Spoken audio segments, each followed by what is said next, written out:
Hello, everybody. My name is Nick Lattanzio, and I'm a licensed clinical psychologist out of Illinois.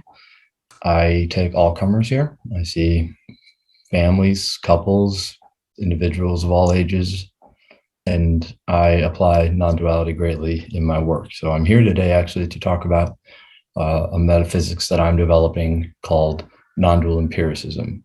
And before I get into any of that, I would just want to take the opportunity to thank Integral Stage and Bruce and Lehman for giving me the opportunity to share what I am hoping will be of use to many people. So I'll break it down kind of point by point. I think anybody watching this probably knows what non-dual means. Not two, not this, not that is nutty.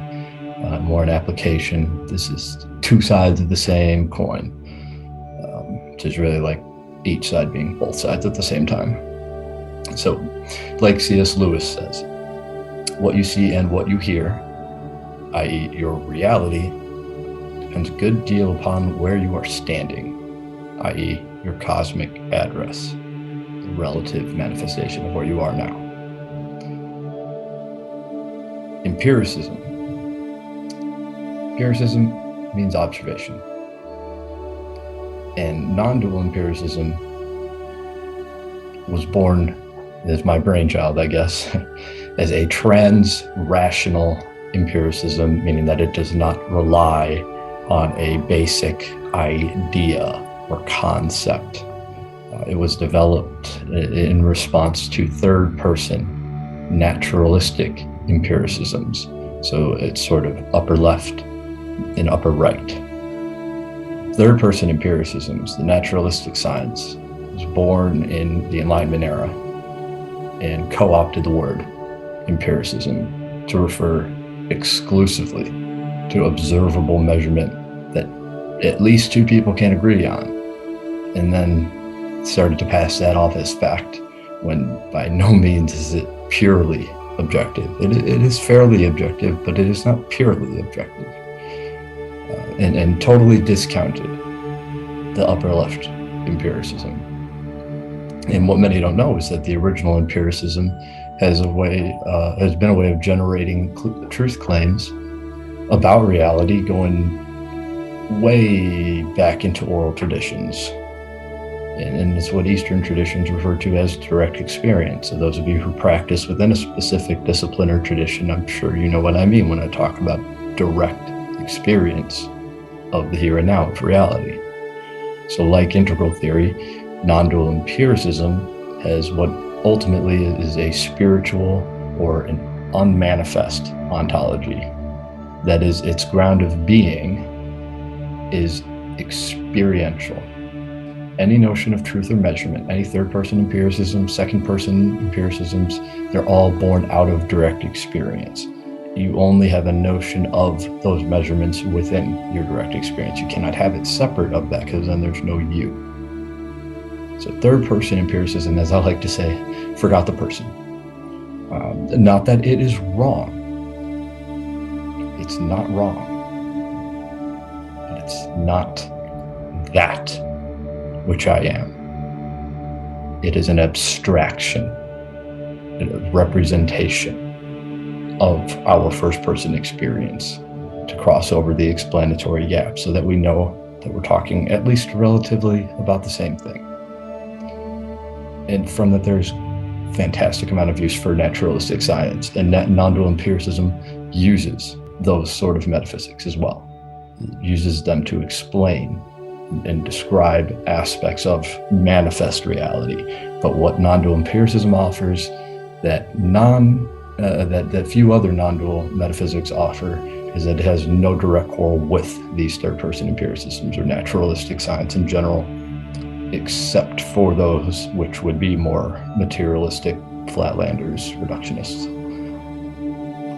As metaphysics, as a description of the way things are, non-dual empiricism is concerned with reclaiming the utility and pragmatics of direct experience, and properly aligning it with naturalistic science, effectively joining the this that knows that.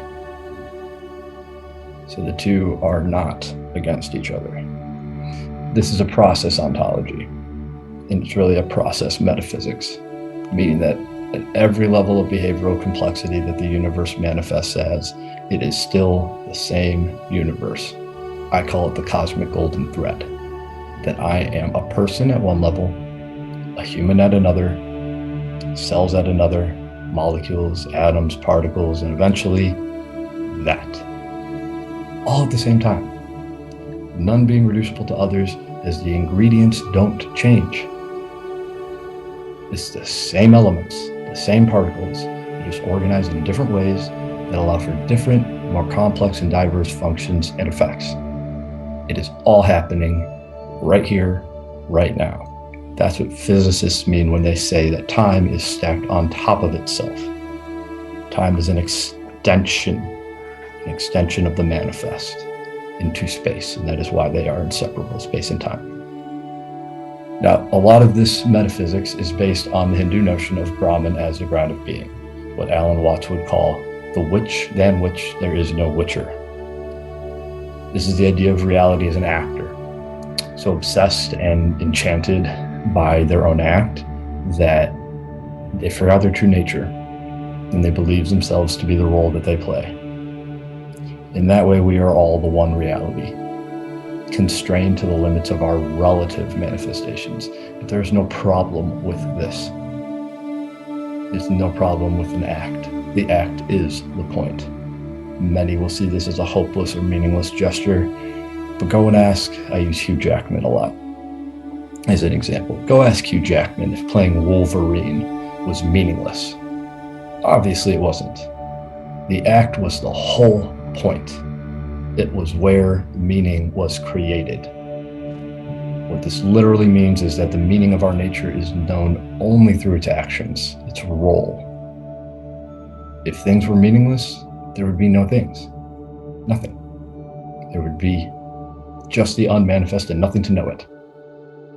That would be pointless. So the purpose of non-dual empiricism then, beyond any sort of philosophical underlaborings or sense-making purposes of things, contrasting it with other metaphysics and systems of highly detailed knowledge. The purpose of non-dual empiricism, above all else, is to understand the true nature of ourselves and to transcend human suffering. This is done primarily from first-person direct experience using specific meditations, namely self-inquiry and self-abidance, two very common in the Advaita Vedanta tradition. And these are used to strip ourselves of all that which we are fundamentally not. All of the things that are relative layers of our identity, but are fundamentally not that. And experientially doing this, we rest and marinate as the self, as pure awareness, non-dual awareness, and return to our roles in life. Only then, living as and from the ever-flowing tap of non-dual awareness. And most unnecessary suffering in life comes from this is-ought fallacy that is justifying apes, as Gregg would say. On the level of culture, we have learned to mistake the map for the territory and incessantly cling to the way we, as a separate self, believe the world ought to be. Despite the total futility of this clinging, it is the ego's measurement of the world, which does not fit the facts of what reality is. The effect of our instantiation of naturalistic appraisals and approximations as truth claims, beyond their intended uses for survival and intersubjective understanding. So non-dual awareness, or non-conceptual knowing, which is sort of that flow state of the living from space of pure awareness, or Atman, the aspect of self that is potentiated into human beings, is a surrender of one's oughts to what is. It opens a loving willingness to embrace reality, and no concepts are required. In fact, nothing is required. While non-dual awareness is omnipresent and intransient, we as humans must cultivate our ability to presence this awareness and to discern our true nature as relative manifestations of the entire cosmos, and then transcend the ego and return to nothingness, from there flowing with non-dual awareness into becoming our best selves as the universe sees fit. It's about trust. This awakening process, most specifically the aspect of coming back into one's role in life, one's act, is what I call embodied non-duality. I call it embodied, although it really captures all 4E's of 4E cognitive science: extended, embedded, enacted, and embodied. And it also involves many concepts like morphic fields, synchronicity, distributed cognition, many others. In the manifest realm, we use the third-person empiricisms, and we use all sorts of these other ideas to help make sense of what is clearly happening, this ever-present expansion of what is. Now, in more clinical contexts, I have personally applied non-dual wisdom with great effectiveness, I would have to say, as most clinical theories have correspondence of some sort with non-duality, although most are ignorant of that. Some examples of kind of near one-to-one correspondences come from acceptance and commitment therapy, where they have self as context versus self as content. They have the observing self versus the conceptualized self. They have pure awareness, in which things arise, private experiences arise that we can fuse to, cognitively fuse to, and then there are skills to cognitively defuse, of which self-inquiry would absolutely be one. Internal family systems, in my opinion, and it is a fantastic framework that is sort of a gestalt psychodrama shadow work thing, and there's a whole lot there that embraces non-dual being and embodied non-duality, incorporating the self, that the part that is not a part. That's what they call it in IFS. Although they don't differentiate the person, the identity, from self. Other models incorporate some of these things to lesser extents. In DBT, we have wise mind, which can be interpreted along spiritual dimensions as non-dual awareness. It really is, but it's also other things. But most cognitive behavioral theories, whether or not they're combined into a cognitive behavioral or just one or the other, or many other theories and models in general, deal with some level of helping a client realize the false or limiting nature of their beliefs and the utility of acting with purpose. And so we see that non-dual empiricism covers a lot of ground. And although it is in its nascency, I've only begun to discuss its major assumptions, components, and applications here. My aspirations for it lie mainly within the realms of direct service to others. If it wasn't about human suffering and transcending it and helping people, I really wouldn't have developed all of this. I wouldn't have put it all into words. What I see is perhaps one of the most useful things about it is that I can develop a clinical model that uses non-dual empiricism to help abate unnecessary human suffering. In this precarious time in existence, we move towards greater and greater uncertainty, despite greater and greater amounts and access to information than at any point in history of the manifest universe. So with that, in the meta crisis, non-dual empiricism does not take a firm stance on how we should approach it. For it holds that we're not the ones doing any of this stuff to begin with. It's our act, it's our role, it's the manifest. So it's all being channeled through us. And we will do whatever we were meant to do about it. The universe does not make mistakes. And we're part of the universe. We're not separate. Therefore, we cannot act in a way that would thwart the intelligent design of any of this.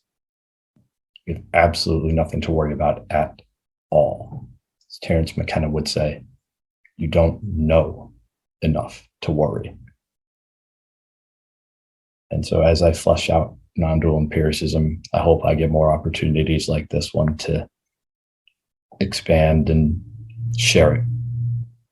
For now, I just want to thank Bruce and Lehman for giving me this opportunity, and thanking you all for watching, and hope that you pursue your interests deeply into non-duality, and just know no matter what, everything is going to work out the way it's supposed to. There's no problem. No problem. Thank you.